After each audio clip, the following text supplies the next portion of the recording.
तो इस वीडियो में हम बात करने वाले हैं एग्जीक्यूशन ऑर्डर की। एग्जीक्यूशन ऑर्डर क्या होता है? मान लीजिए आपका कोई एसक्यूएल क्वेरी है। मान लीजिए आप एक क्वेरी रन करा रहे हैं, उसमें आपने सेलेक्ट स्टेटमेंट लिख रखी है, फिर उसके बाद सेलेक्ट में कुछ लिख रखा है XYZ क्वेरी जो भी है, फ्रॉम, फिर आपने टेबल का नाम लिख रखा है, उसके बाद आपने और चीज़ें सेट कर रखी हैं। मान लीजिए वेयर कर रखा है। तो एग्जीक्यूशन ऑर्डर से हमारा क्या मतलब है? एक चीज़ मैं और ऐड कर देता हूँ, लिमिट। एग्जीक्यूशन ऑर्डर से हमारा मतलब क्या है? आप यहाँ पे ये टेबल देख सकते हैं, इस टेबल को नोट कर लें। ये हमारा एग्जीक्यूशन ऑर्डर है। ऑर्डर क्या है? ऑर्डर का मतलब है कौन सी चीज़ कंपाइलर में पहले एग्जीक्यूट होगी। तो फर्स्ट में हमारा फ्रॉम, फिर वेयर, फिर ग्रुप बाय, फिर having, select, order by, limit. थोड़ा और मैं इसे सिंपल भाषा में समझाता हूँ। आपका ये कंपाइलर है, ये आपकी क्वेरी है। अब ये इसके अंदर गई। अब जब ये कंपाइलर में गई तो सबसे पहले जो हमारा एग्जीक्यूशन होगा वो होगा फ्रॉम कमांड का। फ्रॉम कमांड में आपने टेबल नाम दे रखा है, मान लीजिए टेबल। फ्रॉम क्यों हो रहा है? फ्रॉम एग्जीक्यूट इसलिए हो रहा है ताकि एटलीस्ट कंपाइलर या जो क्वेरी एग्जीक्यूट हो रही है उसको पता तो चले कि कहाँ से आप डेटा ला रहे हैं। तो इसलिए फ्रॉम कमांड सबसे पहले होता है। उसके बाद आप उस पर कुछ भी सिलेक्ट करेंगे। टेबल में से आपको 3 कॉलम सेलेक्ट करने हैं, लेकिन पहले टेबल तो पता चले कौन सी है। तो सबसे पहले फ्रॉम कमांड है, वो एग्जीक्यूट होती है, वो जाती है डेटाबेस में, और डेटाबेस में ढूंढ के लाती है कि कौन सी टेबल चाहिए। फिर हमारा फ्रॉम के बाद कौन सी कमांड है?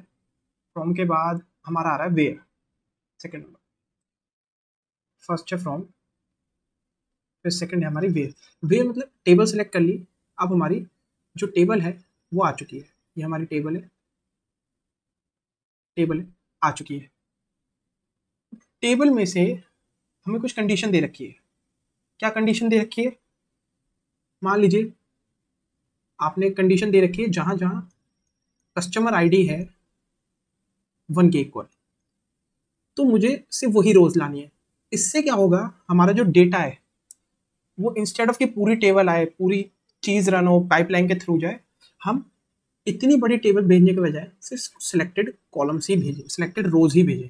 यहाँ पे कस्टमर आईडी 1 है, सिर्फ रिक्वायर्ड चीज, ताकि हमारा जो डेटा की पाइपलाइन है वो ज़्यादा ओवरवेल्म ना हो जाए। ओवरवेल्म यानी कि ज़्यादा उसमें भीड़ भड़का ना हो। तो वेयर करके आपके सेलेक्टेड रोज जिन पे आपको काम करना है आपने वो सिलेक्ट कर लिया, तो हमारा यहाँ पे वेयर हो गया। वेयर के बाद आता है हमारा इस जो हमने क्वेरी लिखी है उसमें सिलेक्ट। फ्रॉम के बाद ग्रुप बाय, हैविंग, ये सब आप समझ जाएंगे जैसे आपकी चीज़ क्लियर हो जाएगी। अब हम आते हैं सिलेक्ट पे। इस क्वेरी में तीसरे नंबर पे जो एग्जीक्यूट होगा वो सिलेक्ट क्वेरी।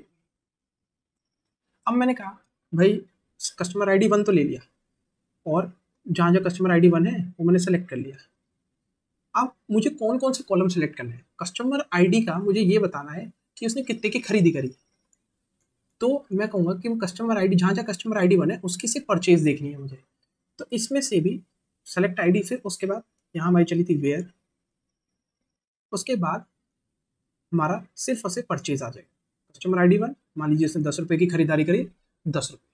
जो 2-3 कॉलम थे जिसमें उसकी एज, मोबाइल नंबर वगैरह लिखा था वो नहीं आएगा। मान लीजिए ऐसे 2-3 कॉलम आए, उसने 2-3 बार परचेज करी, 1 आया, यहाँ पे 1, यहाँ पे 1, यहाँ 20 रुपये की करी, यहाँ 15 रुपये की करी। अब उसके बाद ये हमारा सेलेक्ट हो गया। सेलेक्ट के बाद हमने लगाया लिमिट। लिमिट यानी कि मुझे सिर्फ एक ही परचेज के बारे में बताओ उसकी। तो हमने क्या करा, पाइपलाइन के थ्रू पहले पूरी टेबल भेजी। टेबल में से कस्टमर 1 के बारे में जानना था, वो जाना, और कस्टमर 1 का सिर्फ एक ही डेटा चाहिए। मान लीजिए आपने इसे ऑर्डर बाय कर दिया था। चलिए अगर मैं कहूँ तो यहाँ पर ऑर्डर बाय और है कमांड। ऑर्डर बाय क्या, लिमिट से पहले लगेगा। ऑर्डर बाय नंबर 6 पे है, लिमिट यहाँ नंबर 7 पे है। मैंने मान लीजिए यहाँ पे एक ऑर्डर बाय और डाल दिया, ऑर्डर बाय डिसेंडिंग कर दिया, DESC, तो ये नंबर 4 पे चलेगा ऑर्डर बाय। अब ऑर्डर बाय हमारा नंबर 4 पे चला, तो ये क्या हो गया, टेबल हमारी कुछ ऐसे दिखेगी। हमारे यहाँ पे 20 रुपये पहले, फिर 15 रुपये, फिर 10 रुपये। अब आपको पता चलेगा कि ऑर्डर बाय लिमिट से पहले क्यों आ रहा है। अब मैंने कहा भाई लिमिट लगाओ, मुझे चाहिए सबसे महंगी खरीदारी कब की कस्टमर 1 ने। कस्टमर 1 ने सबसे महंगी खरीदारी कब करी? पहले हमने ऑर्डर बाय कर दिया, सबसे ऊपर वो आ गया जहाँ पे उसने सबसे महंगी खरीदारी करी।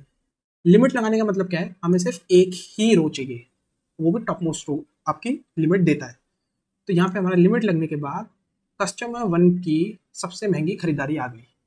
ये जो हमारा पूरा ये पाइपलाइनिंग का प्रोसेस हुआ, ये स्टेप बाय स्टेप, इसे हम कहते हैं